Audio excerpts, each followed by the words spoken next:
بسم اللہ الرحمن الرحیم۔ محترم سامعین کرام، السلام علیکم ورحمۃ اللہ وبرکاتہ۔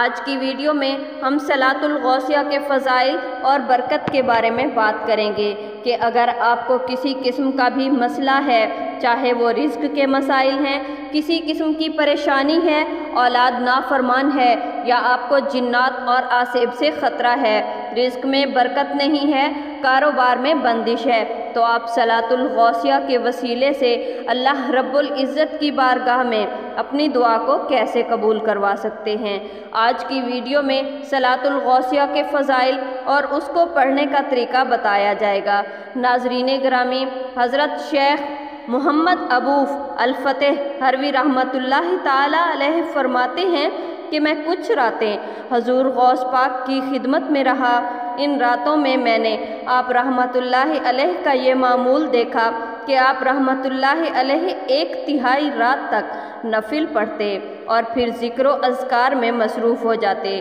اس کے علاوہ کچھ اور وظائف بھی پڑھتے۔ میں نے اپنی آنکھوں سے دیکھا کہ کبھی آپ کا جسم کمزور ہو جاتا، کبھی صحت مند، کسی وقت میری نگاہوں سے غائب ہو جاتے، پھر تھوڑی دیر بعد آ جاتے اور قرآن کریم پڑھتے، یہاں تک کہ رات کا دوسرا حصہ گزر جاتا۔ سجدے بہت طویل کرتے تھے، اپنے چہرے کو زمین پر رکھتے، تہجد ادا فرماتے اور مراقبہ اور مشاہدہ میں طلوع فجر تک بیٹھے رہتے، پھر نہایت عجز و نیاز اور خشوع خضوع کے ساتھ دعا مانگتے۔ اس وقت آپ کو ایسا نور ڈھانپ لیتا کہ نظروں سے غائب ہو جاتے، یہاں تک کہ نماز فجر کے لیے در دولت سے باہر نکلتے۔ اسی طرح ایک اور روایت میں آتا ہے کہ حضور غوث پاک اپنی عبادت اور ریاضت کے معمولات بتاتے ہوئے ارشاد فرماتے ہیں، میں 25 سال تک تنہا جنگلوں اور ویرانوں میں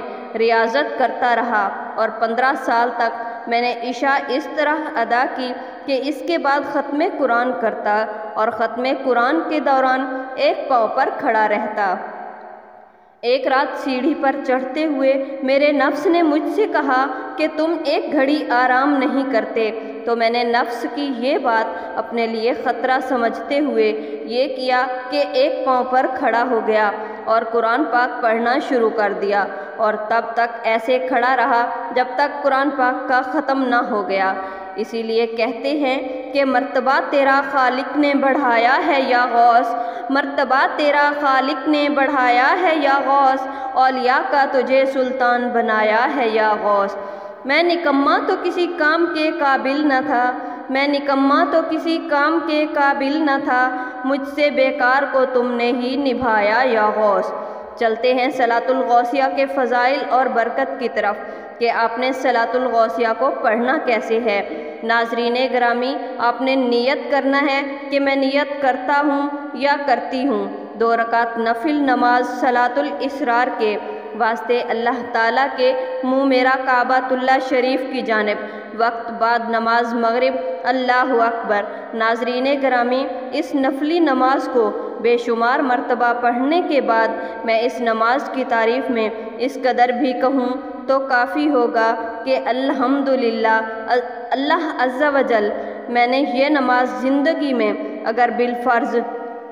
500 مرتبہ بھی ادا کی ہے تو ایک مرتبہ بھی ایسا موقع نہیں آیا کہ مجھے ناکامی کا منہ دیکھنا پڑا ہو۔ اس لیے میرے پاس جب بھی کوئی مبتلا مصیبت آتا ہے تب میں اسے بھی اس نفلی نماز کی ترغیب دلاتا ہوں، جس کے جواب میں اکثر لوگ یہی کہتے نظر آتے ہیں کہ الحمدللہ ان کی زندگیوں سے بھی مشکلات ختم ہو گئی ہیں، اور اللہ تعالیٰ کے فضل سے اب ان کی زندگی آسان نظر آتی ہے۔ اس نماز کا طریقہ فیضان الاولیاء میں ہے، لہٰذا اس نفلی نماز سے فوائد بھی صرف وہی حاصل کرے گا جس کے دل میں اولیاء کاملین کی محبت کا چشمہ بہتا ہوگا۔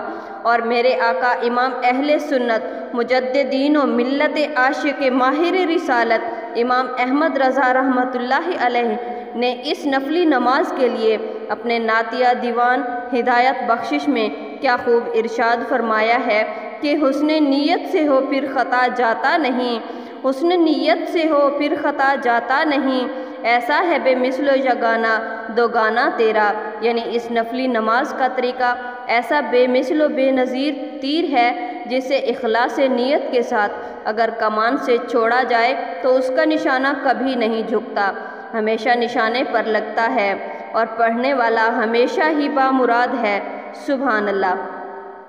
با ادب با نصیب، بے ادب بے نصیب۔ ناظرین گرامی، حضور سیدنا غوث اعظم شیخ محی الدین عبد القادر جیلانی رحمۃ اللہ علیہ فرماتے ہیں، جس نے کسی مصیبت میں مجھ سے فریاد کی وہ مصیبت جاتی رہی، جس نے کسی سختی میں میرا نام پکارا وہ سختی دور ہو گئی، جو میرے وسیلے سے اللہ عز و جل کی بارگاہ میں اپنی حاجت پیش کرے وہ حاجت پوری ہو گئی۔ ناظرین گرامی، اب آتے ہیں صلاۃ الغوثیہ کی طرف کہ آپ نے صلاۃ الغوثیہ کو ادا کیسے کرنا ہے۔ آپ نے 2 رکعت نماز نفل اس طرح پڑھنی ہے۔ آپ نے اس کی نیت پہلے سماعت کر لی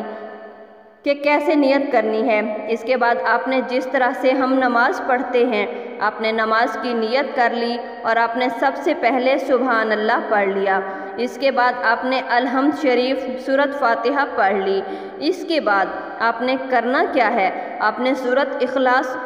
11 بار پڑھنا ہے اور اس کے بعد دوسری رکعت میں بھی آپ نے سورۃ اخلاص کو 11 مرتبہ پڑھنا ہے اور سلام پھیرنے کے بعد حضور نبی کریم صلی اللہ علیہ وآلہ وسلم پر درود و سلام بھیجنا ہے۔ پھر آپ نے بغداد شریف کی طرف 11 قدم چلنا ہے اور 11ویں والے پیر یا شیخ عبد القادر سید المدد ہر قدم پر آپ نے یہ الفاظ پڑھنے ہیں اور آپ نے اپنی حاجت بیان کرنی ہے، انشاءاللہ تعالی ہر حاجت قبول ہوگی۔ ناظرین گرامی، آپ لوگوں میں سے کافی لوگوں کے یہ سوال بھی ہوتے ہیں کہ بغداد شریف کی سمت ہم نے کیسے معلوم کرنی ہے۔ یہاں پہ ہم ذکر کرتے چلیں کہ پاک و ہند سے بغداد شریف کی سمت شمال مغرب کے تقریباً درمیان میں ہے، یعنی جب کعبہ شریف کی طرف منہ کرو یعنی قبلہ رخ منہ کر کے کھڑے ہوں گے تو دائیں جانب شمال ہے اور خود قبلہ شریف جانے پہ مغرب ہے۔ آخر میں ہم دعا کرتے ہیں کہ اللہ تعالی حضور غوث پاک شیخ عبد القادر جیلانی کے صدقے ہمارے تمام کاموں میں آسانیاں عطا فرمائے اور حضور غوث پاک کے وسیلے سے اللہ تبارک و تعالی ہمارے رزق، مال، آبرو میں برکت عطا فرمائے۔ آمین ثم آمین۔